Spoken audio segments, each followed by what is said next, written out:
தலைவர் அவர்கள் எவ்வாறு நடந்து கொள்ள வேண்டும் என்று இஸ்லாம் அறிவுறுத்துகிறது? அன்பானவர்களே, தலைவர் பொறுப்பு என்பது மிகவும் கரடுமுரடான பொறுப்பு, மிகவும் பயங்கரமான ஒரு பொறுப்பு. அல்லாஹ்வுடைய அருள் தூதர் ஸல்லல்லாஹு அலைஹி வஸல்லம் அவர்கள் சொன்னார்கள், நீங்கள் தலைமை பொறுப்புக்காக போட்டி போட்டுக் கொள்ளாதீர்கள். தலைமை பொறுப்புக்காக போட்டி போட்டுக் கொண்டு அந்த தலைமை பொறுப்பு உங்களிடத்திலே ஒப்படைக்கப்பட்டிருந்தால் நாளை மறுமையில் மிக அதிகப்படியான கேள்வி கணக்குக்கு நீங்கள் ஆட்பட வேண்டியது ஏற்படும். எல்லா விதமான ஒவ்வொரு ரூபாய்க்கும் ஒவ்வொரு பைசாவிற்கும் நீங்கள் கணக்கு கொடுக்க வேண்டியது இருக்கும். நீங்கள் ஏற்றுக்கொண்ட எல்லா பணிகளையும் சுமூகமாக நடத்தி முடிக்க வேண்டும். அவ்வாறு இல்லை என்று சொன்னால் அந்த நீங்கள் எடுத்துக்கொண்ட பொறுப்புகளில் ஏதாவது தவறுகள் செய்திருப்பீர்களே ஆனால் அவை அத்தனைக்கும் மிக கரடுமுரடான கேள்விகளுக்கெல்லாம் நீங்கள் ஆட்பட வேண்டிய சூழ்நிலை ஏற்பட்டிருக்கும் என்று அல்லாஹ்வுடைய அருள் தூதர் ஸல்லல்லாஹு அலைஹி வஸல்லம் சொன்னார். இதனால் தான் அபூபக்கர் சித்திக் ரலியல்லாஹு தஆலா போன்ற இஸ்லாத்துடைய முதல் கலிஃபா போன்றவர்கள் கூட, ஏன் நான் இந்த தலைமை பொறுப்புக்கு வந்தேன், என்னை இறைவன் ஒரு கல்லாகவோ கரடாகவோ மண்ணாகவோ மரமாகவோ ஆக்கியிருக்க கூடாதா? நாளை மறுமையில் அல்லாஹ்வுடைய திருச்சன்னதியில் ஏற்படுத்தப்பட்ட பிறகு அவனிடத்திலே நான் என்னுடைய கடமைகளுக்கும் நான் பெற்றுக்கொண்ட இந்த பொறுப்புகளுக்கும் நான் பதில் சொல்லியாக வேண்டுமே என்று நான் கவலைப்பட்டவனாக கலங்கியவனாக இருக்கிறேன் என்று தலைமை முதல் குடிமகனாக ஜனாதிபதியாக இருக்கக்கூடிய இருந்த அபூபக்கர் சித்திக் ரலியல்லாஹு தஆலா அவர்களே கவலைப்பட்டார்கள் என்று சொன்னால், தலைமை பொறுப்பு என்பது அவ்வளவு மிக சிரமமான ஒரு பொறுப்பு. அந்த பொறுப்புக்காக இன்றைக்கு போட்டி போட்டுக் கொண்டிருக்கிறார்கள். நம்முடைய மார்க்கம் சொல்வதெல்லாம் தலைமை பொறுப்புக்காக நீங்கள் போட்டி போடாதீர்கள். அதே நேரத்தில் தலைமை பொறுப்புக்கு உங்களை தேர்ந்தெடுக்கப்பட்டால் நீங்கள் தான் நிற்க வேண்டும் என்று சொன்னால், நீங்கள் தான் இந்த பொறுப்பை ஏற்றுக்கொள்ள வேண்டும் என்று ஒரு சமூகம் உங்கள் மீது அக்கறை செலுத்தி உங்களிடத்தை ஒப்படைத்தால் அந்த பொறுப்பையும் நீங்கள் தட்டி கழித்து விடாதீர்கள் என்று அல்லாஹ்வுடைய அருள் தூதர் ஸல்லல்லாஹு அலைஹி வஸல்லம் சொல்லியிருக்கிறார்கள். எனவே தலைமை பொறுப்பை நாம தேடிச் சொல்லி ஏற்றுக்கொள்ளக் கூடாது, ஆனால் வரக்கூடிய பொறுப்பையும் தட்டி கழிக்க கூடாது. இதுதான் இன்றைய நம்முடைய சமுதாயத்துடைய நிலைப்பாடு, நம்முடைய மார்க்கத்தினுடைய தெளிவான சட்ட வரம்பு என்பதை நாம் புரிந்து கொள்ள வேண்டும். தலைவர் பதவிக்கு போட்டியிடும் வேட்பாளர்களில் யாரை தேர்வு செய்வது என்பது பற்றி உங்களுடைய கருத்து என்ன?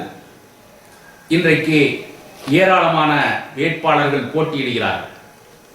அவர்களுக்கு நாம் முன்னால் சொன்னபடி பலருக்கு முன் அனுபவம் மற்றவர்கள் தான். ஏற்கனவே ஒரு 5 ஆண்டு காலம் நகரமன்ற பொறுப்பிற்கு அவர்கள் தேர்வு செய்யப்பட்டு அவர்கள் பணி செய்து அந்த அனுபவம் இருந்திருந்தால் அது நன்றாக இருக்கும். இன்றைக்கு பெருவாரியான வாக்காளர்களை பார்க்கின்ற பொழுது பணம் இருக்கிறது, பக்கபலம் இருக்கிறது என்பதற்காக அவர்கள் போட்டி போட்டு வந்தார்கள் என்றால் சர்வ சாமானியமான ஏழை நடுத்தர மக்கள் கூட இந்த பொறுப்பிற்கு வர முடியாத ஒரு சூழ்நிலை உருவாக்கப்படுகிறது. காரணம், பணம் இருப்பவர்கள் தான் இந்த பதவிக்கு போட்டியிடலாம் என்று கூடிய ஒரு கருத்து திணிக்கப்பட்டு விட்ட சூழ்நிலையில் இந்த இக்கட்டான இந்த நிலையில் எதிர்காலத்திலும் கூட பணம் இருந்தால்தானே இந்த பதவிகளிலே இருந்து நாம் பதவிகளை ஆள முடியும் என்கக்கூடிய ஒரு சூழ்நிலைக்கு நாம் இன்றைக்கு தள்ளப்பட்டிருக்கிறோம். எனவே பணத்தை விட பணி செய்து பெறக்கூடிய பக்குவம் பெற்றவர்கள் தான் நமக்கு இன்றைக்கு அதிகமாக தேவை.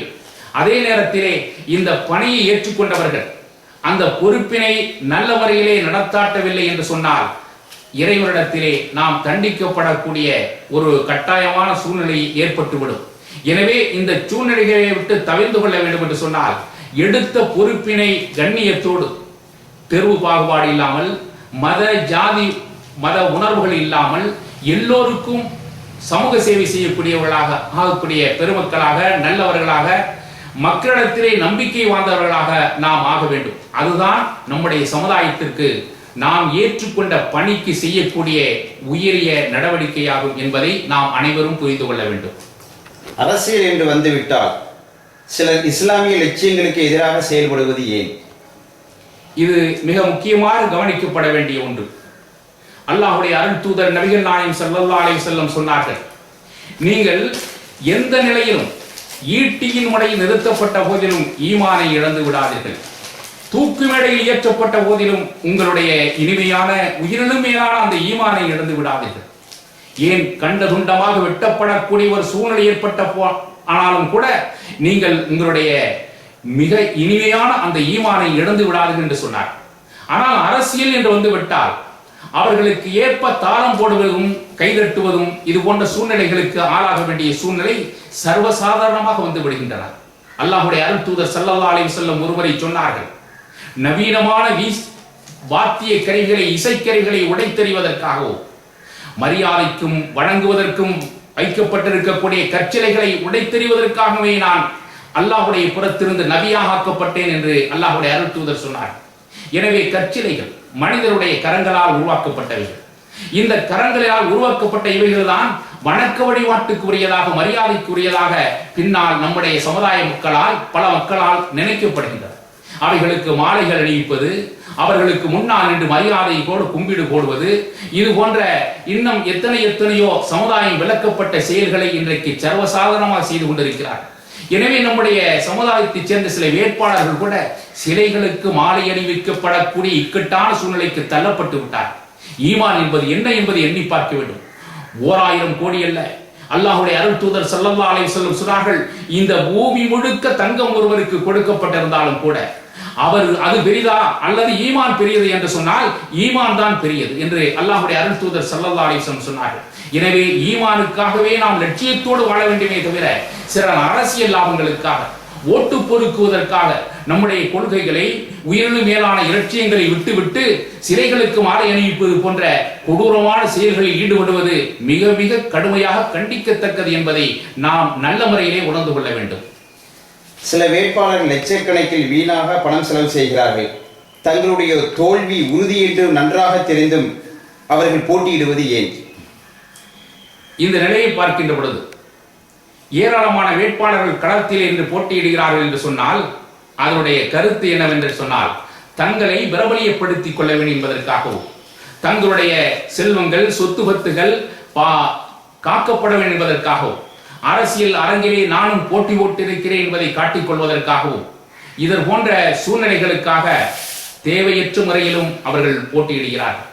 அல்லாஹ்வுடைய அருள் தூதர் ஸல்லல்லாஹு அலைஹி வஸல்லம் சொன்னார்கள், நீங்கள் தேடி திரட்டிய எல்லா செல்வங்களுக்கும் இறைவனிடத்திலே பதில் சொல்லியாக வேண்டும் என்று சொன்னார்கள்.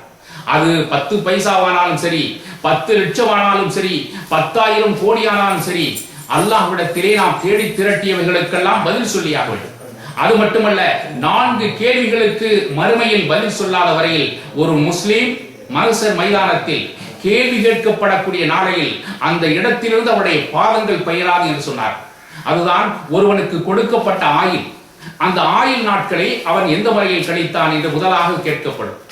இரண்டாவதாக, ஒரு மனிதன் எவ்விதமாக தங்களுக்கு தேவையான பொருளாதாரத்தை தேடி திரட்டி கொண்டான், ஆகுமான வழியிலா அல்லது ஆகாத வழியில் தேடி திரட்டி கொண்டான், ஹராமான முறைகளில் எல்லாம் செல்வங்களை தனக்கு செல்வம் வேண்டும் என்பதற்காக முறைகேடான வழிமுறைகளில் அவன் தேடி திரட்டி கொண்டானா என்று இரண்டாவது கேட்கப்படும். மூன்றாவதாக, அவன் தேடி திரட்டிய செல்வங்களை அனாச்சாரமான வழிகளில், சமுதாயத்துக்கு முரணான வழிகளில், கொடூரமான முறைகளில் எல்லாம் அவன் செலவு செய்தானா, ஆகுமான வரையில் நல்லறங்களில் செலவு செய்தானா என்று மூணாவதாக கேட்கப்படும்.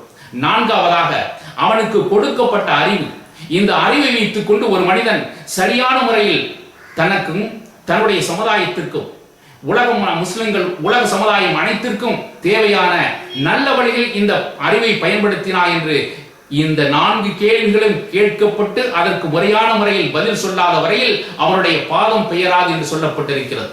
எனவே இவைகளுக்கெல்லாம் பதிலை செய்ய வேண்டும் என்று சொன்னால், இந்த உலகத்திலே வாழ்கின்ற பொழுது பேருக்காகவும், பெருமைக்காகவும், பகட்டுக்காகவும், படோடகத்துக்கும் வாழாமல் இறைவனுக்காக வாழ வேண்டும். இறைவனுக்காக வாழ்வது என்று சொன்னால், நாம் ஏழ்மையாக இருந்தாலும் இறைவனுக்காக வாழ்வது, கோடான கோடி செல்வங்களை வைத்திருக்கக்கூடிய கோடீஸ்வரர் கோவானாக இருந்தாலும் அல்லாஹ்விற்காக இனிமையான முறையில், நேர்மையான முறையில், நியாயமாக வாழ்ந்து சிறக்க வேண்டும். இதுதான் நம்முடைய லட்சியமாக இருக்க வேண்டும். எனவே தேர்தலில் போட்டியிடுவோம் என்பது, தேர்தலில் நான் ஜெயித்து விட்டால் அகங்காரமாக, ஆணவமாக நடந்து கொள்வது, இவைகளெல்லாம் இஸ்லாத்தின் அடிப்படையிலே வன்மையாக கண்டிக்கப்பட்டிருக்கிறது.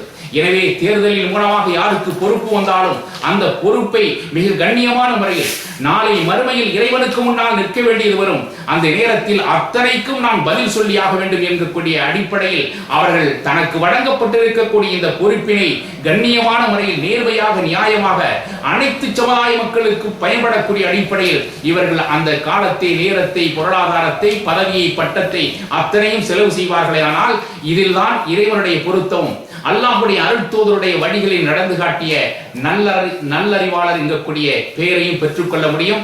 எனவே இத்தகைய பாக்கியத்தை யார் நம்மில் நல்லவர்கள், யார் சமுதாயத்திற்கு பணிபுரியக்கூடியவர்கள் என்பதை உணர்ந்து அவர்கள் தங்களுடைய மனசாட்சியின் அடிப்படையில் இந்த தேர்தலில் நம்மில் சிறந்தவருக்கு வாக்களிக்கக்கூடிய நல்ல வாய்ப்பினை கொடுத்து, இறைவா எங்களுடைய இந்த சிற்றூருக்கு நாளை நல்ல ஒரு பெருமை மிகுந்த ஒரு நல்லூராக மாறுவதற்கு இந்த சமுதாயத்தை சேர்ந்த நல்லவர்களை தேர்ந்தெடுத்து எங்களுக்கு வழங்குவாயாக என்று கேட்டுக்கொண்டு இந்த நல்ல வாய்ப்பை வழங்கிய Azrai.in அவர்களுக்கு, அந்த சகோதர நண்பர்கள் அனைவர்களுக்கும் எங்களுடைய மனமார்ந்த நன்றியை தெரிவித்துக் கொள்கிறோம்.